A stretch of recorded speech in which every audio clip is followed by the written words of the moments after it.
All right, welcome to Two Nerds in a Truck, TLDR. We are at MacGregor Provincial Park. So this is our second Christmas in a row that we've gone to MacGregor, so it's kind of our tradition. I don't know how many times you have to do it to be a tradition, but I'd say two is a start anyways. It's definitely a start to a tradition. Yep. Yeah, so last year when we came to MacGregor, I think that was our first time we'd ever been to MacGregor Provincial Park, and we brought our Christmas cookies. I made a bunch of keto Christmas cookies, and we had a Christmas dinner, and Porter put out Christmas lights on the RV, and it rained our entire stay. The entire stay.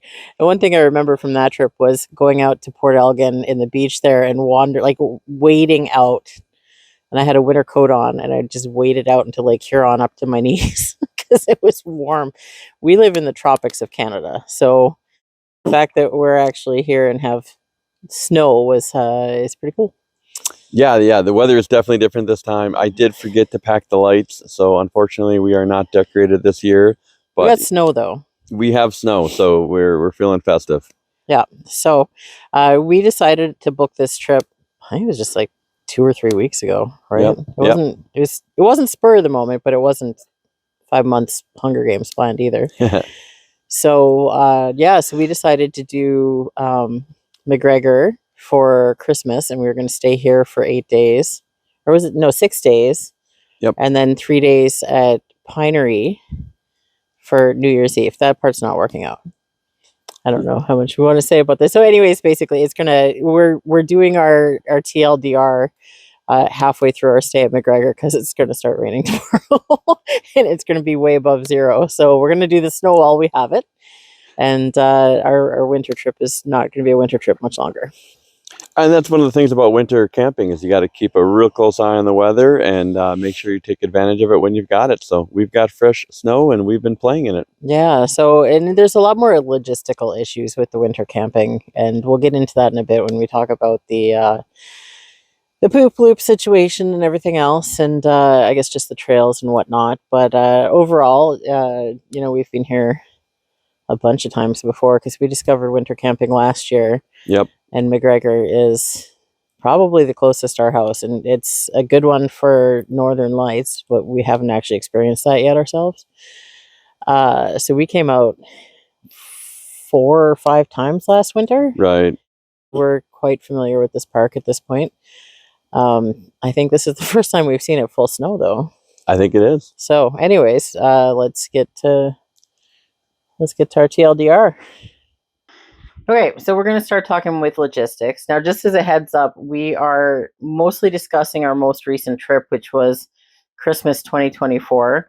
But we do have information gleaned from several other trips in the winter and knowing the park from a spring trip also. So everything we say is it's going to be a conglomerate of several trips. Yep. Or amalgamation, I guess would be a better term. So logistically, as always, we booked ahead of time on the park site, and there was no problems there. It's a very slick system, super easy to use. I didn't book 5 months ahead of time, and it was kind of a last-minute decision to go over Christmas this year. So we weren't able to get a site for the entire length of time that we wanted to stay there. But we still managed to get like the last, I guess, RV appropriate site that was available for our stay. Checking in, that's what you do. Yeah, so in the winter, they use the registration office right by the entrance of MacGregor Point Park. In the summer, you go drive in further. So it shifts you over to the right. You walk in the building. It's pretty small, but super friendly service as always. Super easy. What can I say? They had it decorated real nice. That was cute. Yeah, it was cute. The one thing to note, so 2 things to note is one, MacGregor uses a paper permit system, which a lot of the parks are moving away from, but MacGregor's still on paper permits. And the other thing is I don't know what it is, but we tend to have more cause to get a hold of the park staff when we're staying at MacGregor, and it might just be a function of us having stayed there like far more times than anywhere else. MacGregor's staff is a lot easier to reach than some other parks. Like some other parks, if there's a problem or if you have a question, it's near impossible to get a hold of anyone. And MacGregor's is super, super responsive and friendly. And it's like they're almost like It sounds like they're excited to hear from you. Yeah. You know, like I always feel like I'm bugging them if I have a really dumb question. I can't remember. There was something about ski trails or something last year that I didn't understand, and I called, and it was like no bother to them at all. So I love their staff. Um, so yeah, that's it for. I don't think there's anything else logistically, right? Nope. Super simple. No, super straightforward. So water and waste. That is your Yeah. So they thing. do have 2 lanes to be able to dump in, but I've noticed they only seem to plow 1 lane, which is fine because in the winter it's really not all that busy. So you can dump easily enough, but they don't have the fill stations open there. So if Neither of the fill stations, because there's the trailer sanitation station. There's also those fill platforms out front of the office. right. So when you fill up, the Birch Boulevard Comfort Station has availability to be able to fill up buckets or whatnot. There's no parking there is the unfortunate situation. So There's that's kind of a pullover spot, but we can get into that more. right. Yeah. But Well, yeah, so it's if you're coming and it's just going to be for a few days, you're definitely best off bringing your own water. If not, bring 5-gallon refillable jugs or whatever to fill your tank because you're going to be visiting a comfort station. right. Snow plowing. Yeah, so they do a good job. We noticed they have a couple different kinds of snow plowing. They've got the trucks with the plow that go down the main roads, but they also have a skid loader that was clearing out some spots that we saw. So I thought that was a really good approach that they had, Yeah. multiple staff on that. So our site wasn't plowed when we got there. I think it might have been fairly new snow. It wasn't awful. It was easy enough to get in, but it hadn't been like plowed. We did see them plow the site across from us on Christmas Eve at that. So it Yeah. was cool that they were upkeeping that. But the roads are all in good condition. They sand it where they need it. We've never had any sliding issues. I've not seen. So like now I feel like I'm like an ice Karen or something because of Silent Lake where they had that big like skating rink of a parking lot at the comfort station. There's nothing like that at MacGregor. I've never seen any pooled water turned to ice. I agree, but some of the snow was packed down pretty hard. Like when I would step out of the car, I was just Mhm. like, "Ooh, okay, it's a little bit slick, but not like ice." It I was mean, you just did that. you got to use a little Let's caution. be real. You did that. The packing the when we got out of the car. No, I'm just talking like parking lots and Oh, whatever. I thought you Whenever meant in our spot and like trying to no, get up over the hill. I'm like, you made some ice there, so you no, don't get to blame them. just from the snowplow going through. But it's like you said, they sand it where they need to, and overall, They're it's really fine. on the ball in general. Like both when it was like contacting them or if it's upkeep or whatever. I find MacGregor staff is really on the ball. Yep. Connectivity. Yeah. So in the past, we've had some pretty well, we'd call hit and miss, but overall pretty decent. This trip, we had some pretty poor connections going on. We had a hard time in our site getting enough connectivity for ourselves.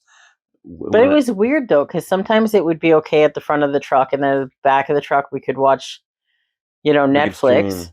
You know Yeah. what I mean? It was very hit and miss, and it was odd because usually it's really good. So generally speaking, we're on Rogers Wireless. Generally speaking, the internet, like or cell phone connection, is really good at the campsites, and the visitor center area and down by the lakefront. But that it gets a little bit sketchy on the main campground road and along the other trails. So if you go on the Tower Trail, there's not always really great reception there. And driving that main road that goes in front of MacGregor, that also doesn't have good reception if you're getting around there. Right. But yeah, usually it's really good. So I'm not sure what happened this time. It might have been because the whole campground was booked. I've noticed times before that, we'll have better internet in the mornings before people wake up or whatever. So I didn't think cell towers were supposed to work like that, but it might have been overloaded. Yeah, I agree. From what I understand of cell towers, it's not supposed to work like that. But But it's totally followed that pattern. I cannot deny your patterns does seem to follow. Yeah. Okay, so accessibility. Um, okay. I love MacGregor, so I feel bad that I'm going to have to bag on them in this part. Generally speaking, during the summer, MacGregor is very accessible. Same with fall, same with spring. Winter, I have a big I have a bit of a problem with the fact that they label things as being wheelchair accessible, that are accessible in the main season that aren't in the winter. So basically, if something is labeled as being wheelchair accessible on the website, you need to take that with a grain of salt because it doesn't necessarily apply in the winter. The Huron Fringe Trail is the boardwalk trail that goes around the visitor center. We'll get more into that in a bit. But that's supposed to be a wheelchair accessible site. It's not wheelchair accessible in the winter. They don't plow it. So it's packed snow and it's rough, and so it's not wheelchair accessible at all. The comfort station, they do seem to make a bit of an effort to plow the sidewalk to it. But there's these different spokes. So basically the two comfort stations are in the center of each of the two campgrounds that are open, and there's spokes that go out to the main road. Neither one has any parking. The Birch Boulevard one has kind of a pullover spot that's not labeled as parking either on the map or in person that I think is parking, but I'm not sure how legal it is, in front of the road. But there's no accessible parking there, so you kind of have to gamble on whether or not you'll be able to get in. Basically, any trail that's marked as being easy is moderate in the winter. Real quick on the comfort stations, there seems to be like a primary spoke at each one that they. Yeah, but there's no parking for it. No, I agree. Accessibility issue. I'm just saying is that there seems to be one that they really maintain well, and the rest is just it's just hike in. Yeah, I mean they're not long, but if you do have a mobility issue, that's a bit of an issue. But yeah, so basically, if a trail says that it's easy, expect it's moderate. If a trail says that it's wheelchair accessible, expect that it's easy if you're not in a wheelchair. I wasn't having the best tendon days when I was there, and honestly, the kind of rough packed snow, it was a bit much on my ankles. So it's just something to keep in mind that it's if I was a wheelchair user, I probably wouldn't want to. I don't know if I'd want to camp in any of the parks in the winter, honestly, because I'm finding in general that they're not wheelchair accessible. The campground, the campsites, they're not very wheelchair accessible. As far as like general accessibility, like I said, I was having tendon problems. I didn't find I had a whole lot that I could do this time, just because the easier trails were kind of snowpacked, and skiing wasn't really an option for multiple reasons and whatnot. So the nice thing is that the garbage section is not. It's not inaccessible. Like there's a lot of places where they'll put the garbage up on a trailer for some reason. And there's nothing inherently inaccessible about the garbage dump here. So they're not going out of their way to make it inaccessible, basically. Right. I think if you're in a chair, you might have a challenge getting into the bear-proof doors. I'm not sure what the height is on that. Yeah. But as far as other mobility issues. Yeah, it's not the ones that are raised and have a staircase to go up to them. You know? I could rant about accessibility. Not quite. Basically, if you're a wheelchair user, I wouldn't bother. If you've got other mobility issues, I guess think about what you want to do when you're there, and think about your washroom situation. Just because there is no parking for the comfort stations, and if you do go to the Birch Boulevard one where there's sort of a pullover spot, there may or may not be room there because there may be someone else parked there, and there's no accessible parking, so there's not even anything designated for you to park at if you do have a disability placard. Anyway, pets. So another weird situation here. Yeah, so MacGregor Point has 2 pet beaches. One of them's in the Huron campground, and that is not open in the winter. It's gated off. Completely gated off, and it's a pretty far distance from the main road too, so you wouldn't even necessarily want to walk into it. Right, yeah, I agree with that. So the main day use, kind of near the front entrance, has a pet area, but it's not really labeled. It's labeled on the map, right? It's on the map, and when you go there, because I've looked several times, I don't know if I'm just like not looking in the right place or what, but it's not. There's no sign saying this is the dog beach area, so you kind of have to assume. But the interesting thing with that is not only do you not know where the dog beach is at that day use area, sometimes in the winter at that area. Oh, we didn't talk about that with the plowing. Right. So that road out to that day use beach may or may not be plowed, because there's been times where we've been able to get out there no problem, and there's also been times, and this is over several trips, so it's I'd say 50-50 you're going to be able to use it, because sometimes they just keep plowing in front of it and get this big snowbank, and it's like they as a barricade. So I don't know if you're supposed to use it during the winter or what happened there, but it's been more than one time that we haven't been able to access it. Yeah, I agree. And we have a pretty small car, so if you had a big 4-wheel drive truck, you might be able to get over that barrier No, there's been anyway. times But right, where it was significant. I, So what I was going to say is I wouldn't count on that. yeah. So if you have a dog 50-50, you might be able to access one of the two beaches, but I wouldn't bank on it. Beyond that, all the normal rules apply that your dogs have to be leashed at all times. They're not allowed on the beaches aside from the dog beach area. Not allowed to harass other people, not allowed to harass other wildlife. Yep, we You did know. see a couple dogs. One had a really cute Christmas sweater. Oh, well, the two of them. There were Both two of them dogs did. together, but Yeah, one of them had a really cute sweater. yeah. Parking. So you mentioned the comfort station not having parking. They just basically designed it assuming that you're camping in that campground and you're going to walk in and don't have any Mhm. mobility issues. So, like you said, I wish there was some parking dedicated to those. Other than that, you're probably not going to have a problem in the winter. The Yeah. Well, trailheads it's have plenty of beyond the room. disability issues because there's also the matter of the fact that, like, so there's only one of the two comfort stations has the water. So we're going back to the water situation here. It's annoying. But so for us, right, we were going to be there longer than we were able to carry water for in our tank. So we were going to need extra water. So we've got these big 5-gallon jugs with handles. But we would need to walk out of our campground or hopefully drive, but we may or may not be able to the other campground and have to walk in there carrying this big 5-gallon jug of water. If you can find parking at that, that's great. But otherwise, even if you're in that campground, that's a bit of a haul, like Yeah. where you're expected to where that's the only place you can get water. I feel like it should be a bit more, not accessible in the disability sense, but accessible for people that are For carrying the jugs reach. of water. Yeah. Yeah. Yeah. Like that could definitely, that could be improved for sure. Yeah. But like I was saying, the trailheads have plenty of parking. They Hmm. plowed it out really well. So not an issue there. Yeah. The only issue I have is the comfort station thing. So miscellaneous, we usually talk about the orientation of the beaches for those who like to look at sunrises and sunsets and that kind of thing.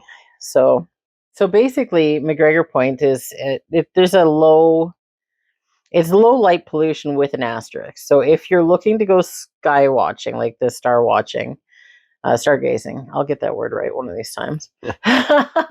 It's an area of low light pollution above you. Now the beaches are per MacGregor, they are north facing. If you look at their map, they're marked as being north facing. If you look at Google Maps, they're northwest facing. Now, Port Elgin is northeast of the park. So if you're facing, I guess, north-ish, if you're looking for northern lights, the lights from Port Elgin can cause light pollution in your path. Is what I'm trying to say. But it shouldn't be an issue for stargazing.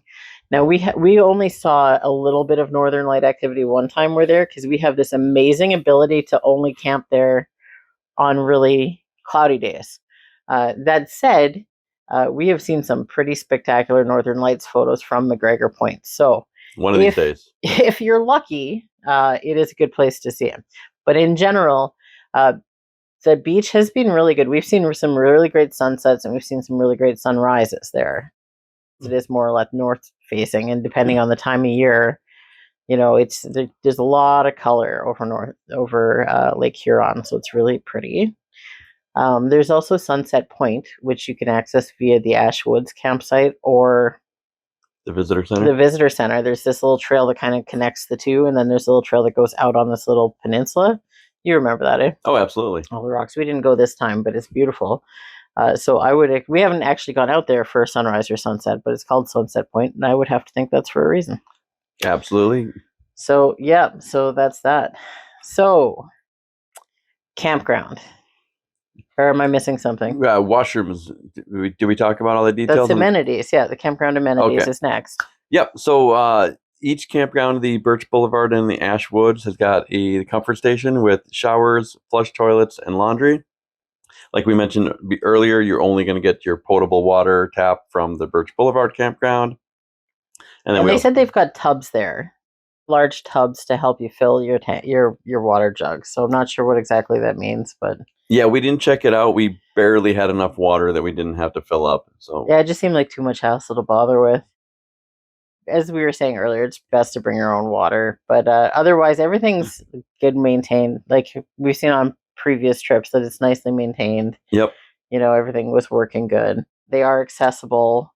As I said, with an asterisk, they definitely try to maintain that one road and the one walkway and whatnot. So each of the two campgrounds also has a vault toilet nearby, and those were open. There's also a vault toilet in the visitor center parking lot. There's one in the campground beach day use area that was also open. And then I saw there was an outhouse in the main day use area. So the first day use area when you come out of into the park. Now that one is not year round. I'd never actually seen it there before. Yeah. I do know that some of these areas serve as ski trailheads. So I'm assuming they're open for that reason, because no one's using the beach as a beach right now. Right. It's a little cold. Yep. So park store. You got to see the park store. Yeah. So the kind of stuff you could purchase, they've got. First off, the main park store isn't open. Oh, right. Absolutely. It's that front registration office kind of thing. The mini satellite park store.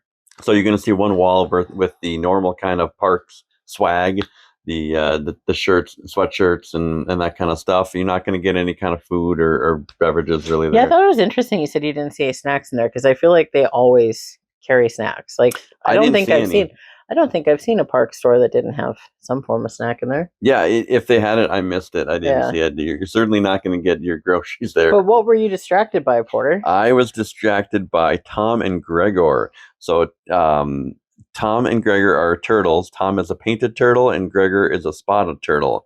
And so they've got this double tank set up. They're separated. And they definitely caught my eye. They're adorable. Gregor, I believe, was the one that was swimming around, and Tom was just kind of hanging out on a little rock. You'd never mentioned them before. Were they there before, or is this a new thing? I think they might have been there before, but I didn't pay attention. He always does the registration, so I kind of rely on him for photos and generally speaking, I'll go in, I'll grab a couple photos, and I'll just get the stuff done. It's boom, boom, boom, and get out of there. And this time, I'm like, ooh, animals. Yeah. So now, one thing to notice, we didn't see anything about firewood. I didn't see any signs or anything about buying firewood at the park office. But usually, there's a campground host set up on one of the campgrounds. I think which one is it? I think it's Birch Boulevard. Yeah, it is Birch Boulevard. I'm looking at the thing there. And usually, now they were off duty at least one of the days that we were here for the Christmas holidays, which I don't blame them. But usually there's a sign out there saying that they carry wood, that they sell wood out of the campground host site. Yeah, they do have a shed right next to that front registration office. So I imagine you could buy it. I didn't ask. I didn't see a sign, but that's what I'm saying. Usually there's a sign saying. Right. It's physically located there. So I would imagine you could get it there, and then the park host maybe perhaps off hours or whatnot. Yeah, I'm not sure how that whole thing works. We don't tend to do a lot of campfires because we're old. No, we're really getting old, and I feel like we by the time it's supper time, we have supper, and then it's like I don't have the energy to do a campfire. Anyway, the visitor center is not open off season. Yeah, you mentioned that there's access to get the boardwalk to the Sunset Point from there, but yeah, it's not open. Yeah. The day use area. So there's a couple day use type areas. The one that's labeled day use, as we said, you may or may not have access to it because that road is sometimes plowed and sometimes plowed off.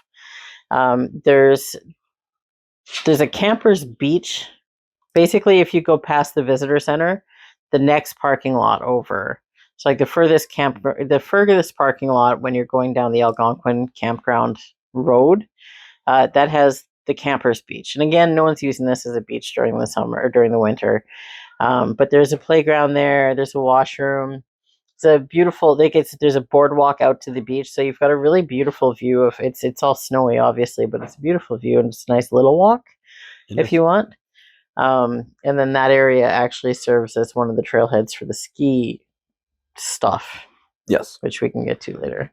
But yeah, that's about it as far as the day use stuff goes. There's that in the Sunset Point, Yep. Rentals.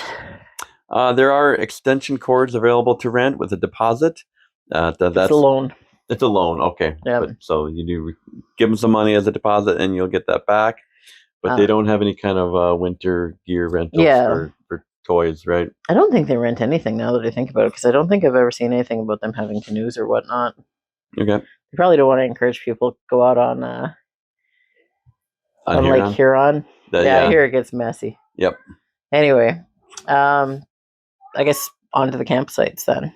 Yeah. So, in general, MacGregor Point has 3 campgrounds. It's Lake Huron, Huron Campground, Nipissing Campground, and Algonquin Campground. And each of these campgrounds is made up of 3 loops of loops. So a loop will be like a main loop, and then it's got offshoot loops. And most of them each loop has 3 loops, but some have 1 or 2. Anyway, Nipissing and Huron are closed for the winter, so the only campground that's open is Algonquin. The other 2 are actually gated off. Of Algonquin's 3 loops of loops, 2 of them are open, which are the Birch Boulevard campsites and the Ashwoods campsites.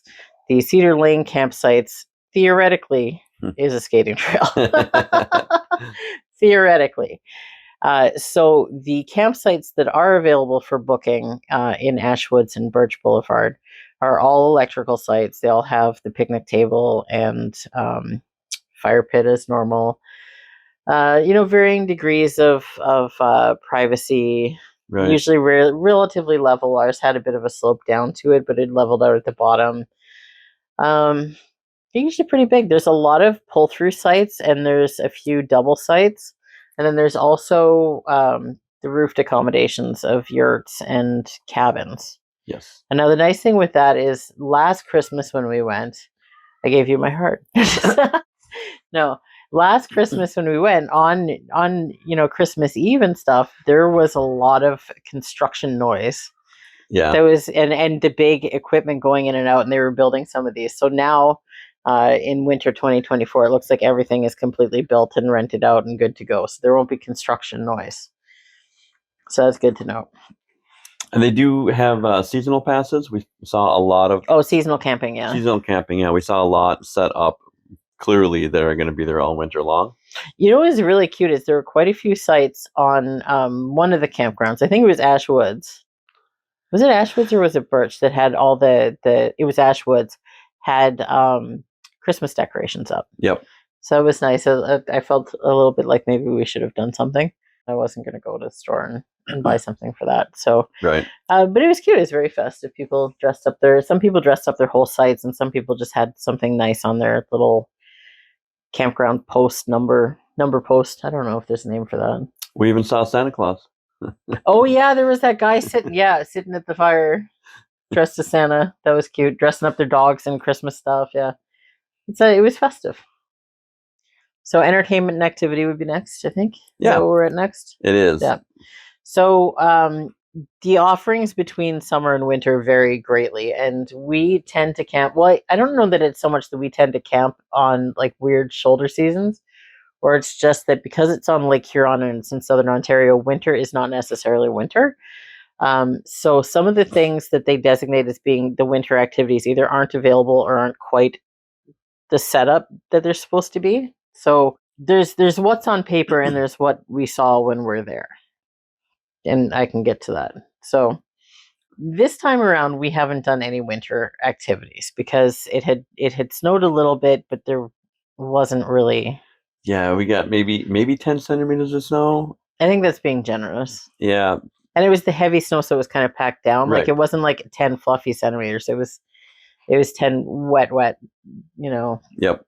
So the hiking the skiing trails weren't set up yet. Like there weren't paths, and we just bought skis last year, and neither one of us have skied since we were kids. So I think we should kind of wait until there's like ski trails. Yeah, something groomed, something where somebody else has gone in front of us and forged the path. Yeah. It's going to make sense for beginners like us. And plus, where there wasn't much snow, like I know we're going to hit rocks or something. I don't know what you're supposed to do if you hit a rock with the skis. And I don't, you know what I mean? I sound like I'm making excuses, but it was just like, it wasn't really a great scene for that yet. I'm sure in a month it's going to be beautiful. So we did the hiking trails. Now, the hiking trails aren't necessarily hiking trails in the winter. They were hiking trails now. So on the blog, I've got this all nicely designated out into like hiking versus skiing versus whatever, but there's kind of a lot of overlap when we're talking about it. So if you look at the winter activities, winter trail guide from the park that's on their website, we didn't actually get a copy of this when we were there, but basically the whole park is kind of a different situation than in the summer. Like, so you get the default map, and that's not what they do it for the winter. So per the map, what they do is outside of the kind of halfway in between Nipissing and Huron Campground, it looks like they probably barricade that off because they have parking designated there. Now, there is no parking lot there, so I'm assuming they turn the road into that. But beyond that point, where it is a driving road currently, they've got that map marked as a skiing trail. So that's the road that you take to access both of the hiking trails there, which are the Tower Trail and the Lake Ridge Trail. That's it. Yes, both of those become snowshoe/hiking trails. So altogether, that big thing where it's the road and those two, it says that it's 9.4 kilometers of hiking/skiing. So we hiked on those two trails. So let's talk about the hikes on those two trails. Yeah, so we did the Tower Trail. That one. That's our favorite one at the park. Really. I was gonna say that it's really the classic trail to me. It's pretty long, it's pretty flat and fairly easy. Like you'd mentioned earlier, the snow makes it a little more challenging, especially where they don't plow it, they don't shovel it or anything. So you're walking on a path that somebody else has walked on and then got snowed on again. So watch your footing, but overall, it's not like it's generally hilly. Flat. Yeah, it's not so like it's 3.5 kilometers. Now the nice thing with this is, so you go in and it's kind of like a walk through the woods at the start, and then you come to the tower that it's named after, right, and it gives you a view over the lake or pond or whatever that is. The Ducks Unlimited Canada wetland is what it is. Okay. Ooh, official name. Yes, apparently. So anyways, and then you can keep walking along, and there's a bird blind there, and it's a really nice trail. There was nothing active on this trip. We didn't see anything. I went up to the tower and looked around and kind of waited a bit, nothing moving. I went over to the bird blind and I was just waiting because that's the idea of the bird blind. And we've seen a lot of stuff there on other trips. Now, some have been winter, some have been fall or spring or whatever, but we've seen osprey, we've seen a beaver, we've seen great blue heron. But there wasn't even so much of the chickadee, which was wild. And we went there a couple times this time. Right. So I think it was just crappy weather. Yeah, so if you want to go for a walk before they close all that down, that's an option. We did check out the Lake Ridge Trail for the first time on this trip. Yeah. You saw more of it than I did because I wasn't really up for doing what was it's 4 kilometer long trail and designated moderate rough hiking in the all season thing. So I figured if it's moderate with a designation of rough, for the summer season, that I'm not going to be able to handle it with bad ankles right now. So yeah, I went about 3/4 of a kilometer down one leg and probably about a half kilometer down the other leg. I didn't do the whole loop. And the section that I did, I don't think I'd really call it moderate. I could see some kind of boulders sticking out in some areas. So again, the footing isn't the most flat, but it didn't really seem challenging. It wasn't like hilly and roots and things like that. So again, I didn't do that. It's so much harder to walk on in the snow though, because I only went not even a quarter kilometer because I walked into it, and I could tell it was relatively flat normally. Like, I don't know that I would count that. I wouldn't count what I saw as being moderate if it was not snow. Right. The snow made it significantly more difficult on me. But that trail is supposed to be a snowshoeing trail in the winter, and I bet it's amazing for snowshoeing. Yeah, we'll have to do that next time. Yeah, it was not set up for that right now. Like, it was, but that would have been great. And it's it's relatively flat. I'm curious to see. I would like to see why it's got a moderate rough designation, because it looked. Unless it was just like it lulls you in with this sense of like, oh, this is nice and easy, and then it's like, what? I have to assume that back third that I did not go on is more challenging, and we will find out next time. Yeah, we definitely will. And I mean, we're going to be back in spring or fall or something, so we can definitely see. Because I mean, it's my ankle things are temporary, so whatever. And then the final walk we did this time was the Huron Fringe Trail. Actually, that might be my favorite. So that's a very short one. That's only 0.7 kilometers. That's the boardwalk around the visitor center. So what I like about it is that it's so ADD friendly. It really is. That is the most ADD trail I have ever been on. Because you start out the way we go, because we always have to start out the same way every time because we're autistic like that. So you start out and it's the Chickadee Alley, and it's just this kind of little corner that has a lot of birds, and it takes you a boardwalk around to the marsh. What's it actually called? Let me see. Turtle Pond, and it brings you out. There's two little outlooks over Turtle Pond, dumps you out on the side of Lake Huron, and you walk around along Lake Huron for a bit, and you've got this beautiful view of the lake, and then you turn back towards the parking lot, and it takes you right out across a swamp, like a boardwalk across a swamp. But it's very like every 2 minutes there's a completely different view. That one, as I said, in the on season is wheelchair accessible. It's not right now. Yeah. But it's just a beautiful little walk. I agree that the fact that it's so diverse like that is really interesting. I like that. Yeah, and now that one is also designated as being a snowshoeing trail, I believe. It says snowshoe / hiking trail, actually. So I guess, so you know what? Yeah, so I probably misspoke there. When I said those two hiking trails, they're snowshoeing / hiking trails. Okay. Not skiing. I think I said skiing, but no, they're hiking. So then the boardwalk trail is also snowshoe / hiking in the winter. Beyond that, so that's the hiking aspect of it. When it comes to the skiing, I think skiing's next, right? Yep. So when it comes to skiing, basically the big setup that they've got a couple different ones. The Deer Run Trail is this big, like in the on season, it's a big trail that goes up the length of the campground and then like around the Algonquin campground and kind of out by the park office and through the forest and back. So the bulk of it that's outside, like there's that big loop, that's what is the Deer Run Trail for skiing in the winter. The stuff that goes like alongside the main road is not skiing. That's 4.6 kilometer ski trail. There's another ski trail link that takes you and links that to the Nipissing and Huron campground, and basically they turn the Nipissing and Huron campground into this big set of loops that you can ski on. That's called the Tomset Trail, and that's 5.9 kilometers. That section of the trail through the campgrounds is actually accessed via the Campers Beach day use parking. So if you go out the Algonquin campground road, you pass the little offshoot to the day use, or to not the day use, to the visitor center, and it's the furthest parking lot once you pass that. So that becomes the trailhead for that ski section. Again, this is all completely in theory. It looked like someone had been skiing during our trip, but it wasn't a groomed trail. Right. So as long as there becomes more winter, because before New Year's it's supposed to completely rain out and be 8 degrees or 12. I think it was up to 12 degrees. They're predicting now, like, winter is not going to stick around this time. So hopefully there's going to be second winter.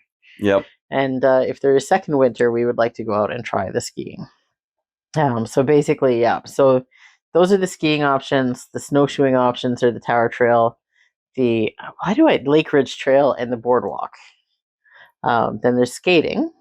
Is there though? Okay, theoretically there's skating. So the thing with the skating, there's as I said, the one campground, Cedar Lane campsites, gets turned into a skating trail. And what's really nice about that skating trail is that apparently they light it up at night. Every night is what I read, which is really cool because we did the skating trail at Arrowhead, and they only do night skates like once or twice a week, and we weren't there during that time. So it was kind of annoying because I was looking forward to that.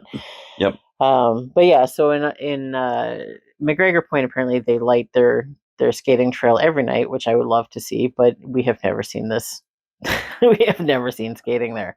And we went several times last winter, and there was a concept of a skating trail. They definitely put the work in to do it. It was the weather, so I don't want to knock their staff. Oh yeah, no, it's nothing to do with them. It's all that we live in the tropics of Canada, and even if we drive 3 kilometers north to MacGregor, winter is not a guarantee, and that's the big thing you have to keep in mind when you book at MacGregor or anywhere in Southern Ontario. Is it might be 15 degrees in January. Who knows? And it's just something you have to. That's kind of why the last minute we've got a lot of flexibility where we're bloggers. That we can obsessively check the snow report and be like, oh my god, they've got a couple inches of snow and there might be some snow in the next couple days. Let's go camping. If you say let's go camping on Christmas week, you may or may not get snow. So if you're booking months ahead, it's a crapshoot. Otherwise, like they've got a really fantastic snow report on the Ontario Parks website. Definitely check that out. I was obsessively checking that last year because I really, really wanted to do the skate trail and it just never materialized. Anyway, Yep. Beyond the skating trail, there's also a skating rink. Again, in theory, at the visitor center. It's a pretty big, like, because they've got it marked out right now and they've got it Right. like barricaded off. So it's a pretty significantly sized skating rink if it happens. Yes. You know, and no, slander on MacGregor for it not happening. It's just there's not the weather for it. And if it's going to be 12 degrees in a day or two, like obviously they're not going to put the effort into the rink. Yep. What's next? Birding and wildlife. That's your gear. Yeah. So, we've seen, you mentioned Chickadee Alley. So chickadees abound there, like flourish. There's Fat chickadees. Let's be real. They are fat little chickadees. We are not the only ones that love to feed the chickadees. And on that note, the park actually encourages you to feed the birds. Yeah, and that's completely different from every other provincial park we've seen where you are strongly discouraged and banned from feeding wildlife. The MacGregor actually lets you, not only lets you, they Yep. promote it. The big thing is you can't leave your seeds around. And people do it. There are always seeds on those railings, but the park does not want you to do that because it's a wildlife attractant. Right. Other wildlife like bears. Other wildlife, yeah. There's been a bear in the area. Theoretically, there's a bear. We've also seen nuthatches. I know red-breasted nuthatches can land on you as well. You've seen white-breasted as well. We've had white-breasted and red-breasted feed with the chickadees. We've had both land on our fingers. The thing with the chickadees is that they will land right on your hand, and they're so cute. But yeah, so we've seen them. Yeah, we saw blue jays and dark-eyed juncos. They kind of moved on quickly, though. They didn't stick around. One of our trips, we had a ton of blue jays and cardinals visiting our site, our campsite. That was when we were staying. It was when we were on the loop of Ashwoods that was next to the, like in the area of the pond and the pitcher plant, Marl. So I don't know if it's just because we were backed onto the pond. I think we were in site like 20 or 21 or something. Okay. So I wonder if it's because it was wetland or something, but we got tons of blue jays and cardinals. It was really nice. It was. And then what did you see this morning? This morning we saw an eagle, a bald eagle. That's right. There were two of them. I only got a shot of one. Yeah. So that was pretty cool. So other wildlife, I didn't get to see them, but I saw their prints. There were paw prints that looked like a large dog, but it clearly wasn't because there were no human prints in the area. That was on both the Tower Trail and Lake Ridge Trail. I'm guessing it was a fox. I'm thinking fox Maybe as well. A coyote? They could have coyotes in the area. Possibly. There were, like I said, it would be like large dog kind of print. There was, substantial size. So I don't know how big their prints get. Also saw hoof prints. I would say deer, not nearly. I know there's deer in the area. Yeah, not nearly large enough to be a moose. So I would say deer. So, sorry, I was just like looking at our notes. There's a lot to talk about with any of these parks, so I kind of have to write it down. So the next thing is the Discovery Program. So as with pretty much all of the parks, the Discovery Program at MacGregor Point is limited to just the summer months. So we've never actually seen their Discovery Program. We've still never seen their park store or the visitor center there, just because we always do spring and fall. So we don't know what we're talking about for that. Yeah, we've missed out so far, but we'll have to get that. It's a pretty close park for us. Niantic games. Yeah, so if you want to play something like Pokemon Go, going to the visitor center is probably going to be your best choice. There's not a lot of portals, but connectivity was pretty good for us. Again, we're on Rogers Wireless, and you've got a couple portals, I think, and you can. Yeah, there's some gyms. There's a couple of gyms and portals and stuff, like at the trailheads and whatnot. but the best concentrations right at that visitor center area. There are a lot of spawn points throughout the park. So whether you're doing Ingress and it's like the energy on the ground, or Pokemon Go with the Pokemon spawns, there's a lot of spawn points throughout the park. It's just the actual like activity centers of like Poke Gyms, Poke Stops, Ingress portals. There's not a ton of them. Right. So final thoughts. So we love the park. We've been there several times, so we're definitely going to come back again. That the logistics are good. They take care of their roads. They do everything they can for the skating rink. So should we get some actual cold weather, we'll have those 2 skating opportunities We available. got so much closer this time though, because I think this is the first time we've actually seen like proper winter. Like there was snow the entire time we were there. We didn't think so. We'd actually recorded part of our TLDR towards the beginning of our trip because the weather forecast was not favorable, and it looked like we were going to have a day or two of snow and then super hot and rain and whatnot. But we ended up having snow the entire time, so it was beautiful. And it was like sticking on the trees and just like perfect weather. So it was gorgeous there. So this was we have winter camped at MacGregor several times before, but this is the first time we like capital W winter camp. Or I don't know if capital W is if we do skis or whatever, but we like Right. we actually got snow this time, so it was beautiful. Right. And that's the thing. They've got the snowshoeing, they've got the ski trail. So they really offer a lot for winter camping. And a big thing for me is they have their dump station open.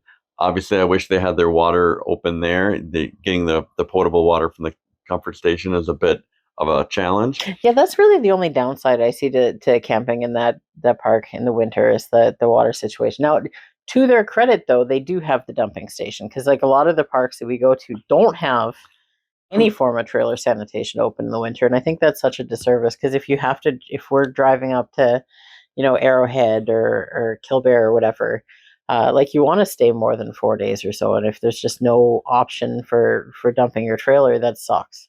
Right. And it makes it difficult especially because if we're going to go up to Arrowhead or Killbear or Mew Lake or whatever, it's nice to tack them on and do boom boom boom in a few days in each. But if none of them have a dump station, that's not really doable. So I do love that they have that availability at MacGregor. It's a beautiful park. What I do like, and I'm not talking in a wheelchair accessible sense, but in general, their activities are pretty accessible.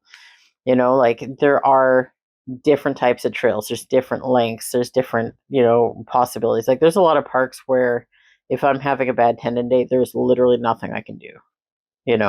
So it's nice that even in winter there are things I can do. Yeah, overall, MacGregor Point is set up for a winter park. They're not just, we're going to be open. You can stay here if you want. They have a full set. Yeah, Killbear Provincial Park is one that we've kind of talked about that is open in the winter but doesn't really offer much. We're gonna give them a second try this time. Like I don't know if we just got them on. I don't know if maybe that was. Is there any chance it was the first year that they offered that last time? Because it was so disorganized and so not set up for winter camping that it seemed like maybe it was a pilot program or something. I could be wrong, but like we had been to MacGregor Point several times before we went to Killbear, so Killbear was kind of a like, what is going on here? Their trails were supposed to be groomed and were not in any way. But so I have the feeling that when there is winter, if there is winter at MacGregor, that their trails are probably pristine. Like just based on how they take care of everything else at the park, I bet it's amazing. So I'm looking forward to going back, and we'll be back sometime this year for sure, assuming that there is winter. There is a chance always that that the rain that's coming in a couple days is going to put an end to winter altogether, and then it's going to be brown and mucky for the rest of the winter. But that's the price you pay for living in Southern Ontario, I guess. Yeah, it is. But it's still December, so we've got some time. I think we're going to get a winter. We'll be back. We'll update when we get some more information. Yeah, for sure. And we'll put some photos of us or photos of me falling on skis, I imagine. I don't think you're going to fall on skis. You can skate just fine. He's taken up figure skating since moving to Canada, and it's going fine. So I'm sure he'll be fine skiing. So anyway, yep, overall, love the park, had a great time, beautiful, really well maintained, not a whole lot of complaints, and the complaints we have are all pretty much just surrounding the water situation and the what's called comfort station. So if that's not an issue for you, then there's like really nothing to complain about at this park. Yeah, so check out the blog. We've got tons of photos, all this information written down in a nice Far coherent more form, coherently. in a nice coherent format, and definitely like and subscribe so you can get all of our future updates, and subscribe to our newsletter so you can get our blog updates. Yeah, the newsletter is available. If you go onto our blog, there should be a pop-up to subscribe to it. That is the best way to follow us, especially with what I guess what's happening with social media and algorithms and stuff these days. So if you sign up for our newsletter, we don't personally send newsletters, but there is an automatic thing through the website that if we post something, you'll get a notification about it. So that's the best way to go in general. But yeah, that's about it. So Until next time, TLDR. yep.